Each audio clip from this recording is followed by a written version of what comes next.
What's up, everybody? Andrew Mahone here with Tricky Jim at Full Grip Games. For the last few weeks, I've been participating in OmniPoke's online play league. It's a really cool project that OmniPoke put together where content creators get paired up once a week and play against each other in a best-of-3 conquest series. A conquest series means that once you win with a specific deck, you can't play that deck again in the series. So you have to bring 3 decks to the table and try to win 2 games, but once you win a game with a deck, you can't play it again. It's been a ton of fun, and I'm really excited to be a part of it. So big shout out to OmniPoke for putting this all together. Make sure to check out OmniPoke on YouTube and Twitch. He's an awesome dude and a great content creator, and big thanks again for allowing me to be a part of this. Now, I've played 3 rounds of the league so far. My first round was against Purple Cliff, second round against Rahul Reddy, and my third round against Trainer Chip. The way that the league works, you get 3 points for a win. You get 1 point if you lose the round but still manage to win 1 game out of the best-of-3 series, and you get 0 points if you win no games in the best-of-3 series. And the content creator with the most points at the end of the season emerges victorious. So you know I'm going to be chasing that title. These games were a lot of fun to play in, and I'm excited to commentate over them. So check out the gameplay and let me know, what do you think of the OmniPoke online play league in the comments below. Week 1, I am playing against Purple Cliff. Purple Cliff opens Inteleon Frostmoth against me with Arceus, Dialga, and Palkia. At this point, I'm a little bit nervous about the OmniPoke online league because I'm against all these other content creators. I don't really know what decks to bring. I've never played a Conquest series before. So I bring ADP to the table because I'm like, well, what's the worst that could happen, right? And, you know, Jack brings the Inteleon Frostmoth deck, and I'm starting off pretty strong here. Mawala Dedenne down. I'm feeling pretty good about that. And I've got an Arceus, Dialga, and Palkia GX in the active position with a big charm on it, and just generally feeling pretty good. I'm thinking if I can get the quick alter creation, I'm going to be feeling pretty stoked about it. So I'm thinking that I might go in and Marnie early. Not sure why I got rid of the research. I guess I probably at this point realized I should just be playing this deck way more aggressively, and I would go back and I would change the list that I'm playing right now to just be one of the more hyper aggressive ADP lists. But this match happened a few weeks ago, and I think that I wasn't really in the right mindset to be playing Arceus, Dialga, and Palkia. As we can see, I'm just whiffing energy left and right. I don't quite have it, so I really want to get the turn 1 energy drop, and I whiff it here off of the Marnie, so I just let it rip, discarding a bunch more resources, looking for the energy. I find the energy, and I attach it to the active, and this is something that really is going to come back to bite me. I shouldn't be attaching this energy here to the active. As soon as I did it, I realized, you know what? Jack can actually evolve into an Inteleon VMAX and just bump this energy right back to my hand, which is going to put me in a horrendous situation because I don't have any energy in the discard pile. I've got 2 metal saucers in my hand. Really, all I had to do was attach that metal energy to my benched Zacian V and then go for the energy switch up to my Arceus, Dialga, and Palkia to get the turn 2 altered creation. But sure enough, Jack has got the Inteleon VMAX in his hand, bringing it down here. He's got a Marnie, gonna set me to just 4 cards, and I'm feeling pretty bad about this situation. I mean, I've got Zacian now, the energy bounce back to my hand, and just not much going on in my hand either. I felt like I dug a lot turn 1. For what return? I didn't really get too much out of it, and I think that I would have been better off just playing a little bit more conservatively. But you know what? Hindsight is 2020, and going back and looking at these games after the fact that I have played them is certainly going to be an interesting experience. And I think that you'll kind of see me come into my own with my deck choices, and you'll see me come into my own with my gameplay decisions as these matches go on. So this turn, I'm considering trying to buy some time because I'm not very confident about this situation that I'm in. I think that I'm probably going to end up just using Intrepid Sword this turn, but we go for it, and I data change, we find a research. Now I'm wondering, should I have bothered trying to buy time with the boss's orders? I'm just questioning everything that I'm doing, and kind of just very nervous in this opening round, and I think that you could probably tell that from the decisions that I'm making. It seems very unlike me to be playing ADP in the first place. It's not a deck that I practice very much with, and then to kind of be in this situation, just kind of flailing around, trying to, you know, piece all the all the different parts of the combo together just feels kind of bad. So at least this next turn, it looks like I will probably be able to alter Creation GX. But at this point, I've played down a Crobat. I've played down 2 Dedenne. There are a ton of liabilities in play for Jack to be able to take advantage of, which is something that I feel very bad about. And if he is able to get this Inteleon into the active position to actually attack this turn, it's going to be in a very favorable position. Now, the one thing I do have going for me is that I do have an Ultra Creation in my hand finally. Since I got the energy on the Zacian, I do find the water energy now. I can energy switch up to the Arceus Dialga and Palkia GX, and then we could go in with an Ultra Creation. But the Inteleon is going to be swinging for a lot here.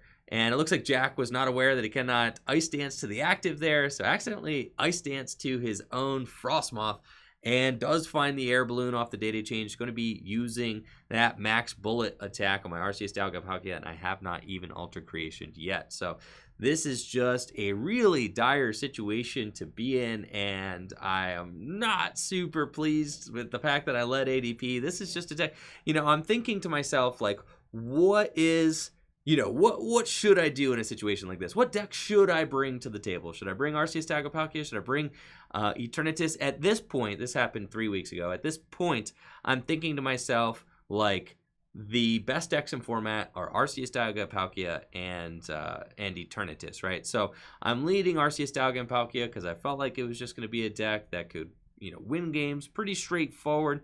But it turned out that it was just not as straightforward of a matchup as I was hoping that it was going to be. I think I just played like really sloppy and aggressively in my opening hands here. Now we can see I finally get the Ultra Creation, but at what cost? I mean, I've burned so much of my deck. My ADP is about to go down, and I think at this point the writing is on the wall. Jack's deck is set up. He's got Inteleon and Lapras VMAX on the bench, just getting that Lapras set up with the Frostmoth. Yeah, no problems there. And is just drawing very smoothly for the remainder of the game. Now, I still have an out to be able to win. It is not a very good route, but there is a potential route that I could take to maybe be able to win this game. Looks like Jack's going to set up another Inteleon. Max Bullet, certainly putting a lot of pressure on. The Dedenne is almost done as well. And I'm just kind of taking stock of the amount of cards that I played and how many resources I actually have left in the deck. And it looks like, thinking how much damage could Mawile actually do here if it comes down to it. What am I actually, what are my outs and how can I play to them? We do find the Great Catcher, so I have the ability to take 3 prizes on a Dedenne GX this turn, but I do have to find the right cards to piece it all together. So we're going to bring up the Dedenne GX. Mawile GX actually can take the knockout, so I'm going to attach there, and we're just going for a switch out or double saucer energy switch or something like that. Sure enough, I find double saucer, but I don't have a way to switch the Dedenne out of the active position. So that's actually going to more or less be game because I can load up Zacian. I mean, it doesn't really matter at this point though. Just really unfortunate. We whiffed the switch. If I had hit the switch, I could have gone and taken 3 prizes on the Dedenne, but we're just kind of jammed up. At this point, I think I'm getting punished for the sloppiness that I had in the opening turns of the game, just benching things unnecessarily. I'm really unhappy with how I played in this game, and I'm happy to see that I'm getting punished for it because I don't deserve to win this one, and it's I think it's very apparent. So I think that after this first set, it was a huge wake-up call for me that I need to brush up. I need to figure out what decks in this format I'm the most confident with, what decks in this format are going to be, decks that I should choose to bring to the table for this OmniPoke Online Play League, because I think just kind of sticking with the status quo is not going to play to my strengths. My real strengths come from deck building and deck selection, and picking ADP, that's just not a deck that I play often. We almost never feature it on stream, and you could just tell by the fact that I'm not rehearsed in various matchups with the Arceus Dialga and Palkia deck. So we see Jack at this point has got a beautiful board, 2 Inteleon VMAX, a Lapras VMAX, Dedenne's going down. He's only got 1 more knockout to take, and the game is over. I'm in a situation myself where I can win, but I have to go boss game, and I need Jack to not have boss's orders himself. So there is a route for me to be able to take it. There's the one Crobat. I got 3 boss's orders in the deck. It's crazy to me that I even still have a chance in this game, quite frankly. It's kind of ridiculous that, you know, I do actually just win, maybe, if Jack doesn't have a boss here, or doesn't have a way to get 2 water energies onto that Lapras VMAX. It's just how powerful ADP Zacian is. The fact that, you know, I was kind of floundering around, not doing anything, whiffing knockouts, and that's just how it's going to go. Jack's got the boss, and that's GG's. So I know that Jack cannot play this Lapras Inteleon deck again, and I've kind of got to take stock, okay, of where I'm at. I'm like, all right, I led ADP, and it's not looking good.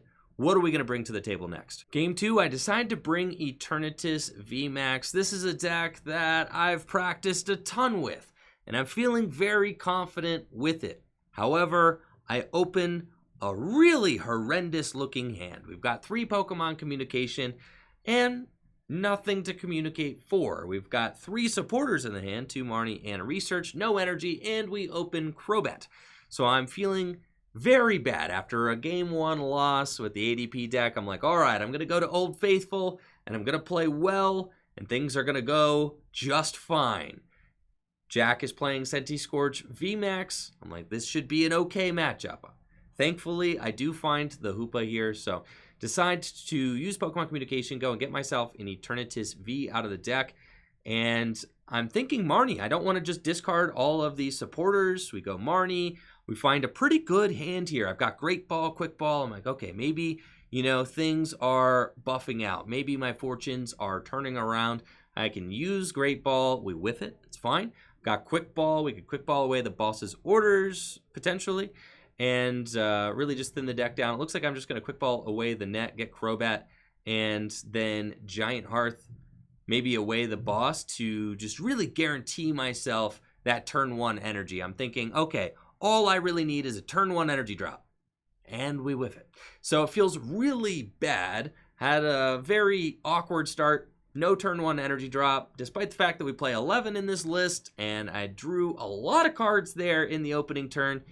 Feels really bad to not hit the energy, because that means that I'm not going to be able to launch a big attack next turn. So we just have to pass back to Purple Cliff, and we're going to see how how Jack is able to respond to that Marnie. We're really hoping that Jack just does not have the Welder Double Fire here. That's the biggest thing. If we can just keep Jack out of the Welder Double Fire into a Centiskorch VMAX for just 1 turn, then the ball can come back into my court, and we can have some time to kind of piece together our game plan for the rest of the match. But as we see, Jack does have the Welder Double Fire and the Centiskorch VMAX and the Wondrous Labyrinth, and I'm sitting here questioning, what am I doing to deserve this? Why is this my fortune with my first batches in the OmniPoke Play League? Why is it happening? This is my nightmare. Literally my nightmare. I'm just out here getting absolutely thrashed by a Centiskorch VMAX. No energy drop. And look how big that Centiskorch is. And there's a Wondrous Labyrinth in play. And I'm just having an absolutely rough time getting my deck up and going. So I'm trying to figure out what my route is. How do I put myself in a position where maybe I can still win this game? I'm putting the Galarian Zigzagoon down. I'm going to ping the Centiskorch VMAX. I think, do I put this Hoopa down? I decide to. I think I'm going to switch into the Hoopa to kind of save it there. And I'm thinking to myself, okay, so long as Jack does not have the boss's orders, there is a possibility. I might even thin one more thing out of the deck. I'm really just like saying, okay, I need to hit an energy. I need to find the cards that I need. So I thin the Eternatus out of the deck because I'm really nervous. I'm really nervous that I'm not going to hit the cards that I need in order to respond to the Centiskorch. And sure enough, we only found 1 energy off of that research. So, like, it was a reasonable fear. We do find our 1 energy, though. We've got the Dark City. I can retreat for free. I can put the Zigzagoon down. We can ping the Centiskorch, put the Darkness energy onto my Eternatus VMAX, and I'm feeling good. I'm like, all right, this is about as good of a situation as we could be in, considering how strong Jack's start was, right? It's got 30 damage on it. I've got some Zigzagoons in play. The Zigzagoons can ping the Senti Scorch and bring it down to that 270 sweet spot where Eternatus VMAX can then take the knockout on Senti Scorch. But then there's a Mallow and Lana. Mallow and Lana is going to heal the 30 damage off of the Senti Scorch and put me very far behind. So at this point, I am having a really bad time in this game. Not only did I miss the turn 1 energy drop, all of the residual damage that I've been building up on the Senti Scorch VMAX is gone because of a Mallow and Lana. So now Jack is just going to be able to swing in with the Senti Scorch again, a clean Senti Scorch that I've got no chance of being able to one-hit KO next turn. And I'm really starting to sweat. I think that this is not going to go very well at all. Jack's got the switch to go back in. A 6 energy Senti Scorch going to be accelerating out of the discard pile as well. And the Crobat V. And we are just not looking like we're going to be able to dig ourselves out of this one. I do still have a route. It's not looking pretty, but I got a route. My route is to promote the Hoopa here.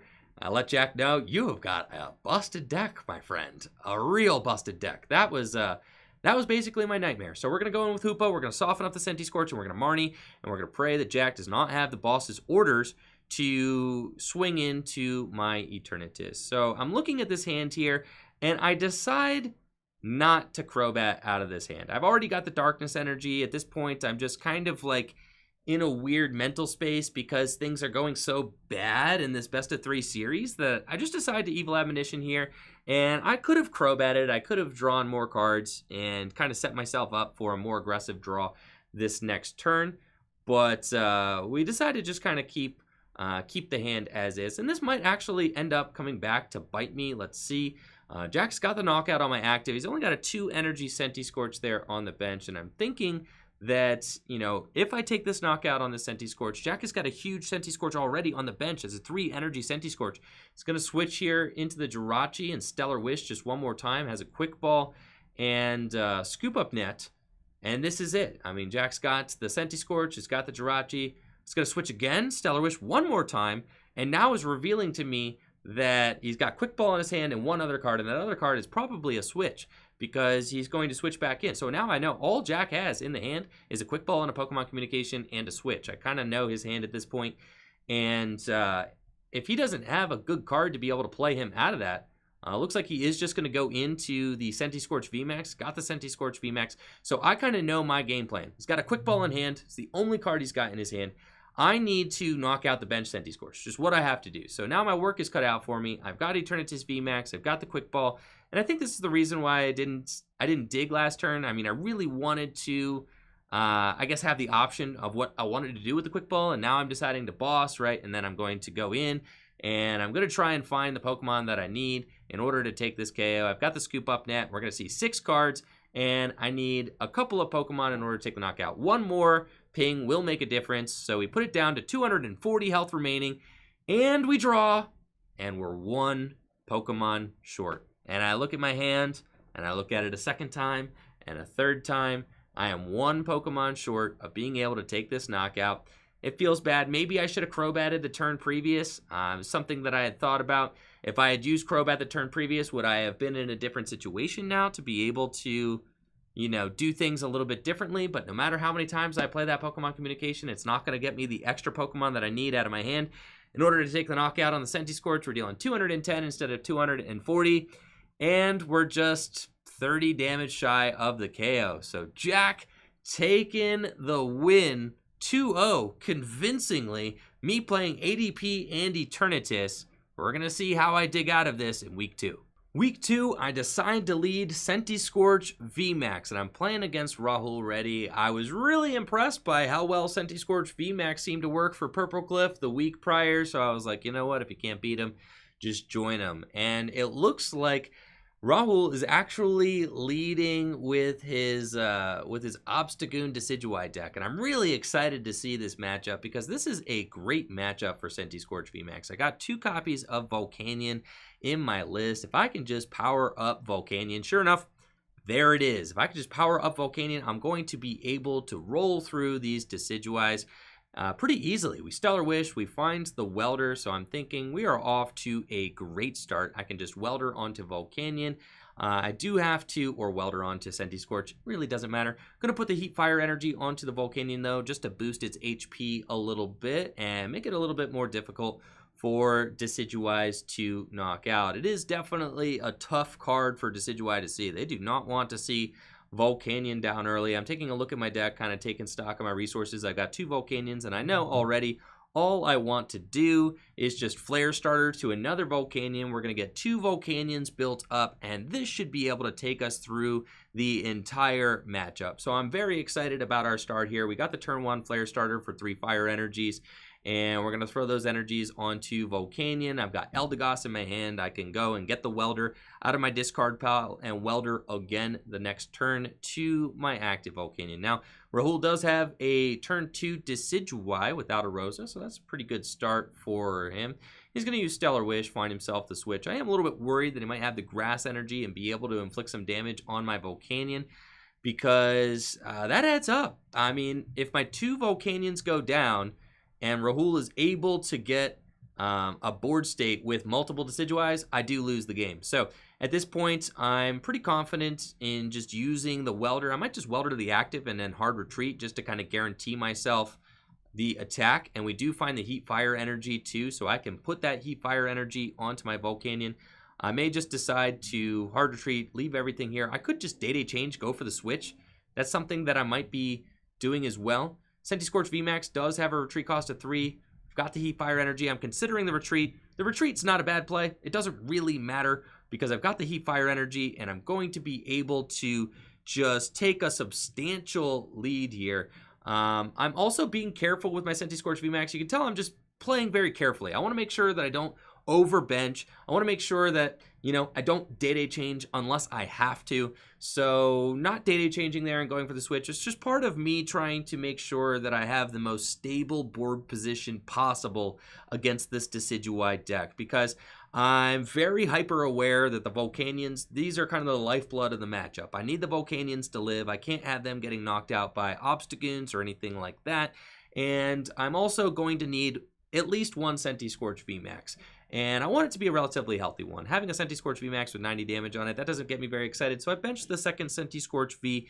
And as we see here, Rahul is just going to pass. So now I've got the Senti Scorch VMAX. I'm going to go ahead and evolve that clean Senti Scorch V on the bench. And I'm going to decide, is this the turn that I want to Day change and kind of go through? Or are we just going to research? I might just thin the Senti Scorch out of the deck and just research. And I really like this play. Just not going over aggressive on the Dedenys. No reason to put those down if I don't have to. Leave some bench space for some other options later on down the remainder of the match. Now, even if Rahul gets, if he gets an Obstagoon into play, he will be able to knock out my Volcanion. I do have a backup Volcanion kind of at the ready.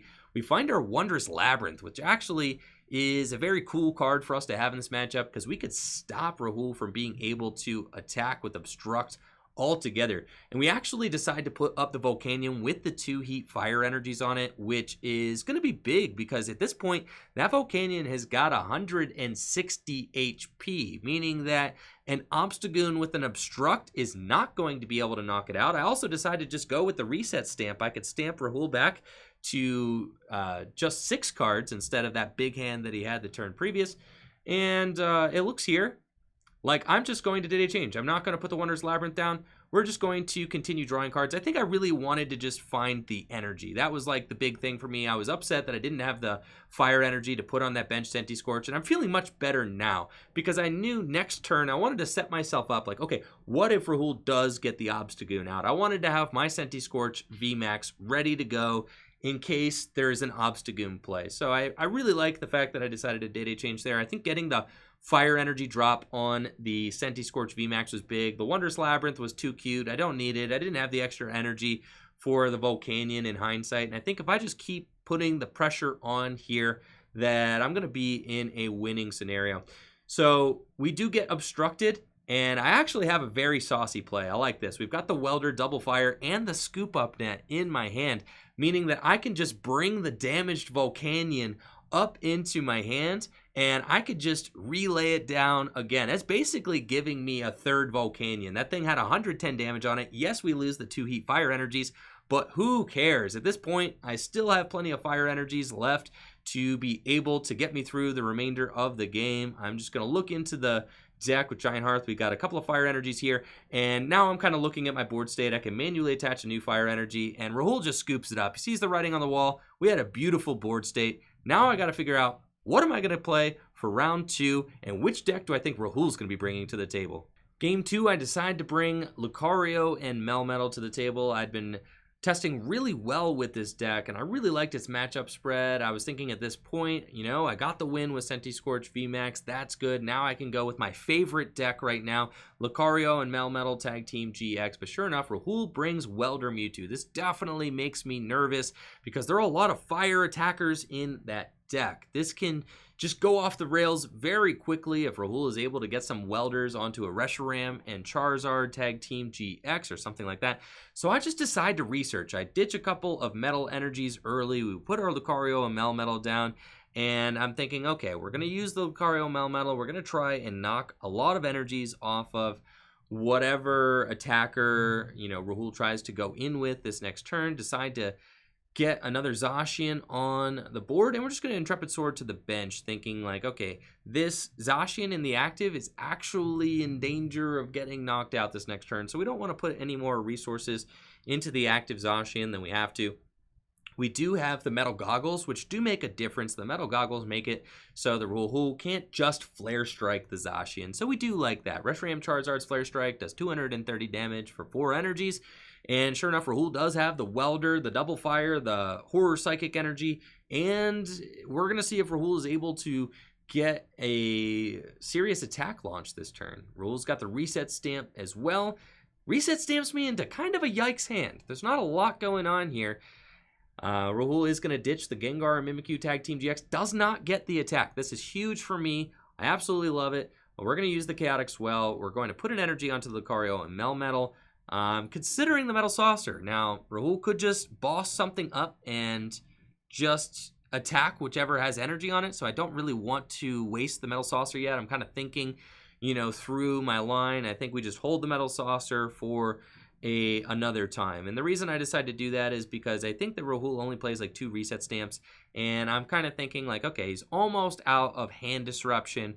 So I'm probably going to be able to play my resources more reactively than proactively, right? So I'm getting to the point where I'm going to just be able to respond to whatever Rahul is doing. We do just take our time to Intrepid Sword. We're just trying to build up a board state that can respond to exactly what Rahul's board state looks like. And that's my favorite part about playing Lucario Melmetal. Sure enough, the second Reset Stamp, but now I know there's no more Reset Stamps happening for the rest of the game. And Rahul does not bring up the Mewtwo and Mew. It looks like Rahul might be waiting for a play, something like that. I'm thinking about using Mallow and Lana into the doll and just kind of using Intrepid Sword again.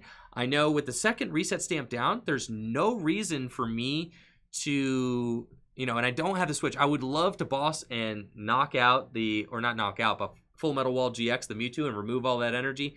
I don't quite have the cards for that in my hand because I've got the Mallow and Lana. Yes, technically a switch, but you know, not really going to get me there. I decided to Mallow and Lana, and I like this play. We're just going to Mallow and Lana into the Zacian, and we're just going to take our 2 prizes. I think at this point, if Rahul's not going to gust me, I'm going to go on the offensive, and I'm just going to take the knockout with Brave Blade, and I'm going to start this trade because I figure if I'm going to win this match, I need to be aggressive. I've got enough energy in play at this point that I'm confident in my abilities to just take 2 more knockouts on weak Pokemon on the bench, and I can just take this series home.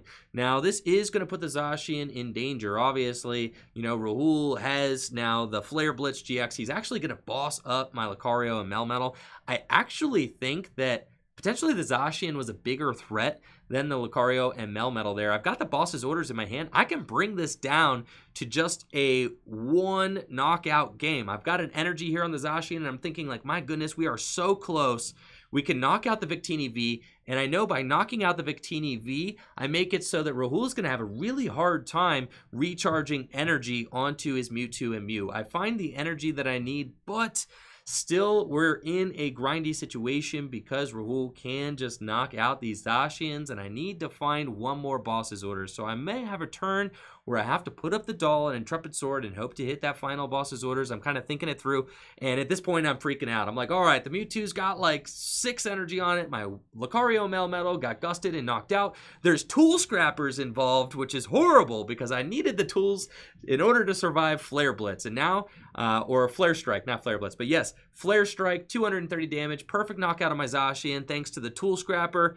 And I'm pretty nervous here. I do have metal goggles, so I could put the goggles back on my Zacian and make it so that hopefully it's not able to do that again. Plenty of energy here, but there's no point in just bringing the Zacian up. In fact, I could get Outrage KO'd. If I just swing into the Mewtwo and Mew, Rahul could just Outrage for game. So I'm just going to Intrepid Sword here behind the doll, and we find an incredible 3 cards. We've got Research, Switch, and Tag Call. That means that I can go get my second Lucario and Melmetal with the Tag Call. I've got the Switch, the Saucer, and the Metal Energy. I'm going to be able to Full Metal Wall GX next turn, and Rahul has already used both of his reset stamps, so I know that I'm not getting my hand disrupted. Now, Rahul does have to switch in order to Flare Strike again. If he wants to Flare Strike again, we're going to see what he decides to go up with. Maybe he decides to Venom Shot.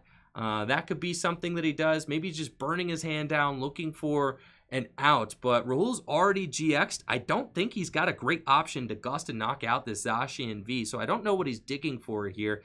He's probably not going to use Flare Strike again. Maybe Venom Shot, because if he just Venom Shots twice, he wins. And he does have enough energy on the Mewtwo and Mew to be able to Venom Shot twice. Could easily just do that. So he does have the boss. We're going to see what attack he goes with here. Maybe just a Flare Strike again. Poltergeist. Just going for the win with Poltergeist. I like that play. Just maybe I've got enough trainers in my hand. I don't, though. Now, I've got the Tag Call, so what I actually get to do is Mallow and Lana, and I love this play here. We've got the Mallow and Lana. We've got the Lucario Melmetal. We've got the Saucer that we saved earlier in the match. I was being conservative. Like, I could just be responsive to what Rahul is doing. Now we've got the Saucers late in the game that I'm glad I saved. We can Mallow and Lana, discard the Metal Energy and the Zamazenta, I believe, are the correct calls here. And we're going to go up with the Lucario Melmetal, Full Metal Wall GX, and put myself in a much better position to be able to win this game too. All that energy going to the discard pile. And the Victini V is knocked out. It's going to be very difficult. And Rahul is just sending up the white flag, going to go ahead and concede. And we got that 2-0 against Rahul Reddy. Very excited considering how poorly our week 1 went against Purple Glyph. Week 3, we are playing against Trainer Chip, and you can see how my taste in decks have changed from week to week. Week 1, we led Arceus, Dialga, and Palkia Eternatus. Week 2, we led Sentiscorch, Lucario, Melmetal. Now I am coming in with my Lapras VMAX deck. This deck had tested very well for me on the day that I decided to play this. We went on a 12-game win streak with Lapras VMAX. So I played against Trainer Chip, and I decided, you know what? We're going to give Lapras a chance. Now, it looks like Trainer Chip is also leading a water deck. So he's got Inteleon Frostmoth. I've got Frostmoth, Lapras, VMAX in my hand, and I love this opening hand. It is looking phenomenal, and we're going second, so I'm going to get to put some pressure on with that turn 1 Marnie. We can use Pokemon Communication to put the Frostmoth back into the deck, get a Snom, get a Lapras, and just Marnie us to the next 5 cards and see how we end up setting up. Now, I'm hoping that maybe Trainer Chip does not find a Snom here, but I mean, I guess he's in the middle of Quick Ball. He's taking his time. He's checking his resources. He's making sure that he does his deck counts. I'm pretty sure that Chip is actually counting all of his prize cards and figuring it out, since these are a kind of a fun series, right? These are untimed games. We have unlimited amounts of time to make our plays. So in a perfect world where you do have an unlimited amount of time, checking each and every prize card is technically the correct thing to do. So definitely props to Chip for definitely playing very skillfully here and checking all of his prizes, making sure that he knows exactly what he is missing out of his deck. Now, he is going in with this Quick Ball. I think he's going to grab himself a Snom, put it on the bench, and more or less pass it over to me. This matchup I am scared of, though, because I'm thinking about Inteleon VMAX, right? Inteleon VMAX can actually snipe my Snom. Snom only has 50 hit points, so I'm kind of thinking, like, how is this match going to play out? I need to get 2 Snom into play, or else I'm in danger of losing. So not only do I need to get 2 Snom into play, I actually kind of need to get 3 Snom into play, because Chip could theoretically gust up one of my Snoms and use the Inteleon VMAX's max bullet attack to deal 160 damage one and 60 to the other, and I've got no way to protect. So I guess influenced here by Chip's, very thorough checking of the prizes, I decided to go and check my own prizes. We're not going to have any surprises this game. So we go, and now we Pokemon Communicate, we get another Snom, and I'm definitely afraid. I mean, at this point, if I don't find a third Snom, Chip could very easily just get a turn 2 max bullet and remove all of my Snoms from play. So I definitely cannot just leave this board state like this. Now, I have a couple of options here. I can switch into the Lapras V and just leave it active. That's something that I could do. It feels bad, especially since I do just have the Body Surf. Usually we want to go and we want to use Body Surf, get an extra energy into play. I'm actually considering a Day-Day change here because it might just be the better play to Day-Day change. And if I Day-Day change, then I can just Body Surf into the Dedenne. Body Surfing into Dedenne is better than Body Surfing into one of my 2 Snoms in this matchup. So I am going to play the switch. Leaving the Snom active is absolutely incorrect. We already know that. Now the big ask is, do I Day-Day change? So I decided to go for the Day-Day change, and I'm glad I did. This 6 cards here looks very good. We've got the third Snom, which I'm considering putting down. And I can either put the third Snom down, or I can Body Surf into Dedenne. And I'm kind of thinking, because I've already got the Pokemon Communication, right? So, I actually want to keep the Snom in my hand so that I can Pokemon Communicate the Snom for the Frostmoth. So I decided to just Body Surf into the Dedenne, and I like this play. The hand is perfect. I mean, it's really got everything that I want. I've got Crobat to help me draw aggressively. I've got Pokemon Communication to go get me the Frostmoth, and I've got the Lapras. Even if we lose the Dedenne this turn, even if I lose 3 prizes, I'm kind of prepped to just lose 3 prizes here because he can max bullet the Dedenne for 160 damage and do 60 damage to my Snom, but we Marnie Chip to nothing. So I'm really stoked here. He just has to go up with Inteleon V, and we are about to pop off. And I've got this Marnie in my hand. I have no intention of playing it. I can see that Chip's 2-card hand is not very good. Just goes up with Inteleon and is going to snipe one of my poor Snoms there on the bench. So I'm feeling confident. We're just going to Ice Dance to the Lapras, probably put the other Lapras down, and then use Crobat's Dark Asset ability to draw 5 cards. So we're going to draw. We've got the Lapras VMAX, we've got another bucket, and I've got the Research, and I'm feeling like this is basically checkmate at this point. All I needed to do was just get this big Lapras VMAX in play. This is the second turn of the game. Look how much energy. 7 energy in play turn 2, and I haven't even played my supporter yet. We've got the Research. I can put the balloon onto my Frostmoth or something like that just to give me that pivot throughout the game. And really, the match should just play itself out from here. I've got an incredibly strong hand. At this point, I'm thinking to myself, okay, I want to get enough energy on the Lapras. I'm doing my math. I'm like, okay, how much energy do I need to put onto the Lapras in order to knock out an Inteleon VMAX? I know with 7, I am dealing 300 damage, so I do the math, and I'm thinking to myself, okay, if I run into an Inteleon VMAX next turn, all I have to do is attach this last energy from hand, and I can do 330 damage to knock it out. So we easily take a knockout on that Inteleon V, and I've got the 7 energy Lapras here, ready to do 330 damage on turn 3. We just did 300 damage on turn 2, and, I think it's pretty clear. I'm very pleased with how the deck is set up here. We are very proud of our Lapras. She's doing a great job here in the OmniPoke Online Play League. That's great. This was at the beginning of me just starting to figure out that I even liked Lapras as a deck. I mean, this was like day 1. This was the first day that I played Lapras in this format. It was the same day that I had streamed a 12-game win streak and started, making my videos about Lapras because I was like, wow, Lapras actually kind of seems like a real deck. And this is turn 2, 300 damage. So it's kind of like continuing to pump out those results that I had been hoping to see out of Lapras. Now, this is a little bit of a disruptive play from Chip. Chip does find the Inteleon VMAX is going to ping one of those energies back to my hand.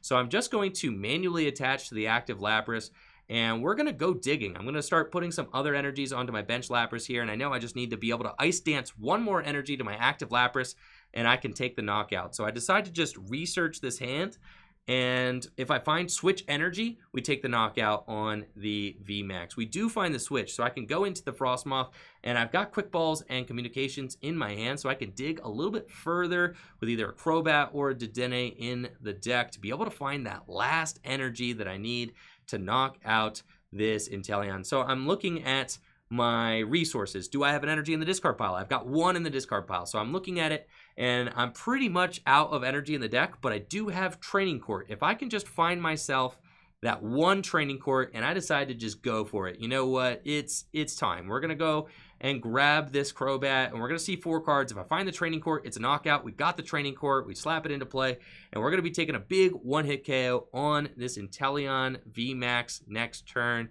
And yeah, I mean, this is checkmate here. An 8 energy Lapras, 330 damage on turn 3, leaving Chip's board just barren with nothing. I mean, it just feels so bad. No Frostmoth, no draw cards. We just Marnied Chip into oblivion, and it goes like this sometimes. It just does. And Lapras VMAX is just popping off, looking absolutely epic here in this game. Could not be more proud of Lapras for this effort. And Chip announces that he wants to go second in game 2, conceding this game 1. And now I got to figure out, what deck am I going to bring to the table for game 2?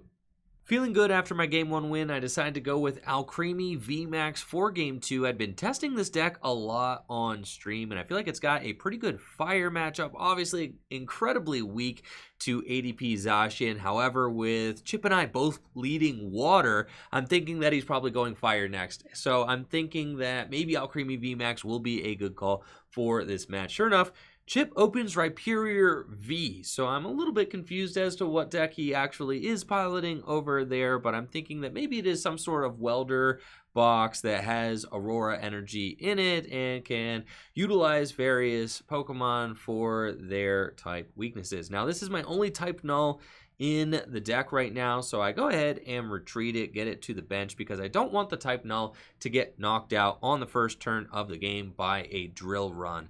If Chip was able to find an Aurora energy and a Welder double fire, could use drill run, 80 damage, but the type null is weak to fighting. Since I didn't have the second type null in the deck, decided to retreat it, since the Silvally GX is really a very powerful card in this deck for the disc reload ability, just keeping me drawing throughout the game. We see that Chip leading with a big research, has an air balloon on the Rhyperior V. However, Rhyperior V does have a retreat cost of 4, so it's gonna day change, another big hand. I check the discard pile, finds the switch, able to get into that Volcanion for the turn 1 Flare Starter. I see now he's got Torkoal V over on the bench, as well as Rhyperior V, so I'm thinking like, okay, I can handle Torkoal. Torkoal is fine. Torkoal could remove my energy from Alcremie, but it can't remove all of my energy in play. So I'm just going to go in with the turn 2 Adornment, try to get as many energy onto my board as possible,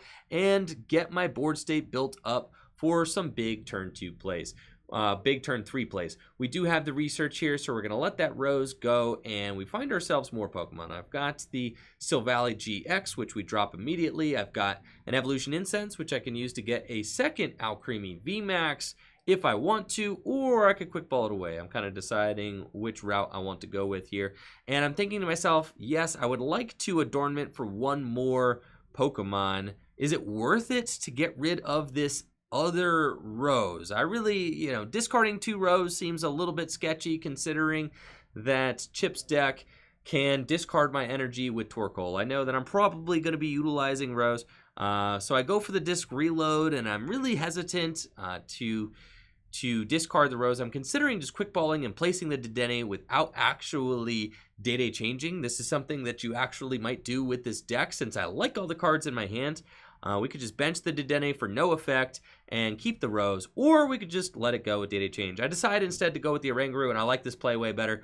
We're just going to Oranguru, put the Rose on the other side of the Day-Day Change, and just let the hand rip so we can Primate Wisdom, or just put the Eldegoss. I actually like that better because then the Eldegoss is a basic Pokemon. I can bring the Rose back with the Eldegoss, and we're just going to Day-Day Change. So I like that route here. We can bench the Eldegoss. Now I'm kind of considering, do I put the Eldegoss down or do I wait? I can put the Eldegoss down now, get the Rose back, or I may want to boss next turn. So I decide that I'm going to wait on the Eldegoss play, and then I can just Adornment for 4 energy to the bench will probably still put me in a really strong position headed into this next turn. So I go ahead and use Adornment, keeping the Eldegoss V in my hand so that I can decide to either boss next turn or I can Rose next turn. Both of those are going to be stellar options for me against what I see that Trainer Chip has got going on over on his side of the field. Now, he does have Volcanion in the active. He can use that high heat blast attack for 110 damage, softening up my Alcremie. That would be a little bit frustrating if he does do that, which I anticipate that he will, considering I don't think that he's got anything in his deck that can one-hit KO an Alcremie VMAX. He does have 4 energy in play. Technically, Heatran GX could do it, and I would expect this deck to play Heatran GX, but he's actually discarded a lot of fire energy. As we see, only Weldered for 1 energy there onto the active Volcanion. So probably is going to be looking for an energy to attach from hand. Doesn't actually have an energy to attach from hand either, which is really bad. I get the boss and I'm pretty much immediately looking to play it. I'm like, okay, I don't even have to use my Eldegoss here. That's really strong. I can just boss first, then Eldegoss for the Rose, maybe on a following turn. I definitely am eyeing up the Torkoal. I'm thinking that might be the best card to take out.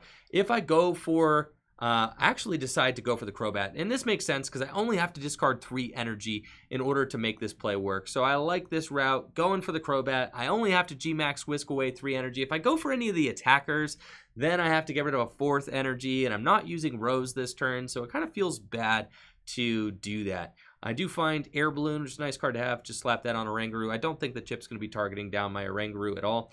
And we're just going to use G-Max Whisk, discarding 3 energy. And I'm going to remove both of those energy from the active Alcremie VMAX so that even if the Alcremie VMAX does get knocked out, I'm going to be able to come in with whatever attacker I want. And at this point, I'm thinking Heatran GX. I'm probably, expecting there to be a Heatran, maybe comes in with a Hot Burn GX. I mean, it makes the most sense. It's going to be the card that's going to clean up this board, and it's going to have a 200 HP Heatran GX. Not 200 HP, 190 HP Heatran GX, which I would have to discard 4 energies in order to KO. So I'm thinking that that's going to be the line that comes here. We're going to see if Chip has got the Heatran GX play for a gnarly Hot Burn GX on Alcremie VMAX. The math is perfect. It's got 310 HP and 200 HP remaining with 110 damage on it. So I am thinking the Hot Burn GX would have to move 4 energies from his board onto the Heatran GX in order to take the KO. And I don't mind that because I've got the perfect board state for a Rose play. I can just Eldegoss for the Rose, discard my entire hand, put the Chaotic Swell into play. I've got the Psychic Energy in hand that I can drop as well. So we're going to get +3 energy to our board this next turn, which feels really good, especially if Chip just serves up a 2-prize Pokemon. He could leave this Volcanion in the active, but sure enough, here is the Heatran GX, and I'm thinking that that Hot Burn GX is going to be coming into play. With the Air Balloon on the Volcanion, you can easily just retreat back to that Heatran GX, and it's just going to Day-Day Change. I guess doesn't have any energy, and that's really tough considering I think he had to research away just a ton of energy in the opening hand. Does find Fire Crystal, though, so finally getting some energy back to the hand to be able to put into play. And we see he had to discard 2 Aurora energies early on as well in this match. Just really having a rough time with those resources, and at least Chip is going to get an energy drop this turn so that he can kind of help conserve his energy somewhere else on the board, which will be useful. Wondering where he's going to put the energy, probably just like playing through his potential outs in his hand. Definitely not a matchup that I expect that Chip had done any practicing against, or was not anticipating me seeing the Alcremie, not anticipating seeing the Alcremie VMAX deck. I joked with Chip a little bit afterwards, and Chip said that he saw me playing the Alcremie VMAX deck on stream, but thought to himself that there would be no chance that I actually brought this to the OmniPoke Online Play League. And sure enough, I was feeling it. We led Lapras, and I was like, you know what? I'm gonna give the two underdogs a chance today. We gave Lapras, then Alcremie VMAX. The last deck that I had lined up was Lucario and Melmetal Tag Team. That's kind of my old faithful, right? If nothing else works, Lucario and Melmetal was my third deck today. But I was thinking that Chip decided to go second. I was like, all right, I'm not bringing Lucario Melmetal right now because I'm thinking that Chip is going to opt to go fire, considering we both played water. So I'm like, all right, at the very least, I can get through this fire matchup with Alcremie, and then we get to bring the big dogs in for the last game if I have to. Lucario and Melmetal was that third deck that I had set aside for this week's OmniPoke Online Play League. So Chip taking the big knockout, Hot Burn GX, 200 damage. Now I've got the Rose play. We're going to Eldegoss V, get the Rose back to the hand. I attach my energy. We can actually preserve the cake. I decided to put the Alcremie VMAX on top, and we just let the whole hand rip with Rose, accelerating 2 energy from my discard pile onto my active Alcremie VMAX. Disc reload from Silvally GX, perfectly refilling the hand. And we have got a stellar board position here to take the game if we have to. G-Max Whisk is going to be taking the one-hit KO, 240 damage if I discard 4 energy, so plenty of damage to knock out that Heatran GX, leaving myself with just 2 psychic energy attached to the active Alcremie. And I'm thinking, okay, we are in a great position, but I do still have to chalk up the win. We see that Chip does have 3 energy on his Rhyperior V. At this point, at least I don't have to worry about a GX attack anymore, so I'm very pleased with that. The Chaotic Swell doing a great job there, keeping the Giant Hearth out of play, so I'm pleased with that. I do see the Dubwool. I'm like, Dubwool could be a little bit scary, so I want to make sure I don't play into any sort of Dubwool shenanigans, but we're probably fine. Dubwool cannot one-hit KO the Alcremie VMAX so long as the Alcremie VMAX lives through the turn, doesn't really get touched. We should be okay, considering that, Chip has got 3 prizes remaining. All he has to do is 2-hit KO the Alcremie without giving up 2 prizes in return. But giving up 2 prizes, that just might be something that Chip is not able to avoid, because if he puts a 2-prize Pokemon in the active, I could one-hit KO it. In fact, if I find a boss's orders, I have game, because I could just attach a 3rd energy and G-Max Whisk a Dedenne GX for game, set, and match. So I know that Chip has got to be a little bit worried about the prospect of me just having that last boss's orders in the hand. Another sketchy thing is that I've got the Silvally GX out. So if Chip decides to reset stamp me, it's not going to be doing very much. Having that disc reload ability always online is very good for us. You notice we decided to put the air balloon on the Oranguru instead of Silvally GX, since the Silvally GX is such an important part of this match and is such an important part of this deck that I wouldn't be surprised if Chip actually decided to go for the Silvally GX. So we don't want to put our free retreat option on the Silvally. We wanted to make sure that we put it on Oranguru. It's kind of like low-hanging fruit. It's only worth 1 prize. Is Chip really going to go for the Oranguru? Probably not. So that is the thought behind that. And we see Chip checking the remaining 10 cards of the deck. Only 10 cards left in that deck. Chip just looking through all of them, making sure that there are no other outs to victory here. By putting the Dubwool in the active, if Chip decides to put the Dubwool in the active, I will have to deal 340 or 240 damage in order to take that knockout. Now, Chip looks like he's going for kind of a Hail Mary play here, bossing up the Alcremie and saying, you know what, if you got it, you got it. Now, for me, I need to find Energy Boss. I have 2 switches in my hand, but I don't want to burn them because I see that Chip is going for a stall play. So I want to make sure that I kind of have enough resources left in my deck so that I don't get stalled out. Alcremie VMAX does have a retreat cost of 3. So it's possible I could get into a situation where maybe I get decked out or something like that. So we switch into Oranguru. I've got the research and I'm kind of trying to figure out, am I going to research this hand? And I think by Oranguru and using the Primate Wisdom, throwing the switch onto the other side, I'm kind of saying, okay, I'm going to research this hand. I want to get closer to that game-winning boss's orders. And sure enough, here is the game-winning boss's orders. I can use Ordinary Rod. I can throw more energy back into the deck. That is certainly very good for me. I can thin the Evolution Incense out of my hand as well. We're just going to put 2 Psychic Energies back into the deck. That's all I want. We can burn the Evolution Incense. I can even burn the Quick Ball out of my hand. Just thin everything down. Make it so that no matter what happens, I'm going to have Switch Boss's Orders for game. And at this point, I can just pass, because I don't need anything else. I don't need to Adornment. I don't need to Rose. I've got 3 energy in play. So long as Chip does not remove any of my energy from play, even if Chip removes 1 energy from play, all I will need is a single Psychic Energy and that Boss's Orders to bring up to Den X and end this game. So we're going to leave Oranguru in the active, and we're just going to pass. I've got 180 damage on board right now. I've got the game-winning boss. I've only got 7 cards left in my deck. I've got that other switch that I saved with the Oranguru, and sure enough, it is GG's. We've got Boss's Orders on to Den X. We've got the switch. We've got the last energy, and we're going to be dealing 240 damage with G-Max Whisk for game against Trainer Chip with Alcremie VMAX. Definitely GG's to Trainer Chip, and great games to all of my opponents so far in the OmniPoke Online Play League. And those were my first 3 matches of the OmniPoke Online Play League. We've got a match record of 2-1 so far and a total game record of 4-2. It's been a ton of fun to play and great games to all of my opponents. I'm very much looking forward to playing next week. So thank you all so much for watching. Make sure to like the video, sub to the channel, ring that bell, and of course, check out my Twitch stream, twitch.tv/TrickyJim, where I stream live Pokemon trading card game content every single weekday. Also, make sure to check out my opponents. We've got Rahul, Reddy, we've got Trainer Chip, and we got Purple Cliff, all who are amazing content creators as well. You all take it easy and have a great day, and I'll catch you next time. Peace.